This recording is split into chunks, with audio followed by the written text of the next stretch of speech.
जय कार्ड सिद्ध। देखो, जब भी कौन सा भी कार्य करते हैं ना हम, तो हम क्या करते हैं? हम एक मंत्र मंत्र का पठन करते हैं। क्या बताते हैं? ओम तत्सत। अभी देखो, ये तीन शब्द जो है ना, ये तीनों शब्द जो है वो भगवान के निर्देश करते हैं, भगवान का निर्देश करते हैं। और ये क्यों? देखो, जब भी ब्रह्मदेव ने सृष्टि का निर्माण शुरू किया, तो ब्रह्मदेव ने क्या किया? ये सृष्टि निर्माण करते समय ब्रह्मदेव ने ये तीनों शब्द का उच्चार किया, ओम तत्सत। अभी क्या होता है? देखो, ये ओंकार जो है ये मूलभूत प्रेरणा है, मूलभूत चैतन्य है। हाँ। और सत, सत यानी क्या होता है? उत्पत्ति, उत्पत्ति, एग्जिस्टेंस, उसका अस्तित्व है, अस्तित्व है। यानी सत, उसे सातत्य है, पहले से मौजूद था, है और आगे भी चल के रहेगा। ये सातत्य है उसमें, यानी पहले से ही मौजूद है, सनातन, सनातन। हाँ, सनातन पहले से मौजूद है, बीच में भी है और अंत में भी रहेगा। यही सत, सत, सत का अर्थ सातत्य है, उसमें सातत्य है। हाँ, तो ऐसा ही हो गया। और उसमें क्या होता है? उसमें साधुवाद आता है। साधुवाद हम ये करते हैं ना, जिसका हम साधुवाद देते हैं, उसका सत्कार करते हैं। हाँ। और क्या होता है? देखो, यज्ञ, दान और तप। यज्ञ करता है ना, यज्ञ, दान करते हैं और तप करते हैं।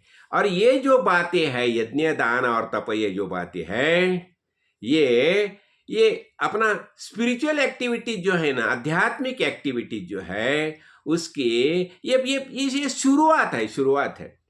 और इससे क्या होता है? हम साधन चतुष्टय संपत्ति प्राप्त करते हैं। साधन चतुष्टय संपत्ति हमें अनेक प्रवचन में देखा है। विवेक, वैराग्य, मुमुक्षुत्व, और षट संपत्ति में शम, दम, उपरति, तितिक्षा, श्रद्धा, समाधान, ये सब जो है ये इससे प्राप्त हो जाते हैं। और सबसे बड़ी बात क्या है? तो ये माइंड जो है, माइंड माइंड प्यूरिफाई होता है, प्योर होता है, प्योर होता है। मन शुद्धि, इसलिए बताया जाना, चित्त से शुद्ध ये कर्म न तो वस्तुपलब्ध ये, वस्तु सिद्धिर विचारेण न किंचित कर्म कोटि भी। ये चित्त की शुद्धि के लिए, चित्त शुद्धि तो होनी चाहिए। और जो हम सब कर्म करते हैं ना, कर्म करते, आध्यात्मिक ये सब कर्म जो होते हैं, वो कर्म से हमारा चित्त शुद्ध होता है, चित्त शुद्धि होती है। हाँ। और दूसरा क्या होता है? हमारी जो हिंदू अध्यात्म शास्त्र जो है, वो इसके लिए वेद प्रमाण है, वेद प्रमाण है, वेद ही प्रमाण है। वेद के आधारे सब चलता है। और देखिए, हर एक आदमी जो है, हर एक इंडिविजुअल जीवात्मा जो है, वो फ्री है, उसे फ्री विल है। फ्री विल किसके लिए? वो तुम वेद को एक्सेप्ट करो, नहीं तो मत करो। एक्सेप्ट करेगा तो कल्याण है।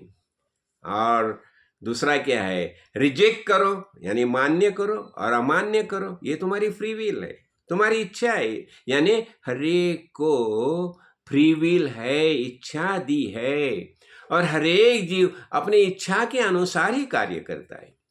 इसलिए जब राम प्रभु को वशिष्ठ ऋषि जो उपदेश करते थे ना, उसने क्या बताया?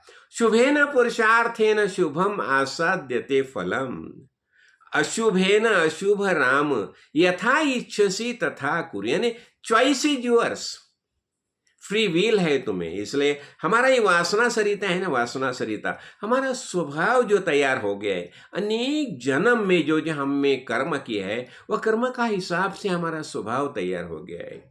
और वह स्वभाव जो है वह दो दुरत्रिक्रम बताया जाता है। यानी स्वभाव बदलना ये मामूली बात नहीं है।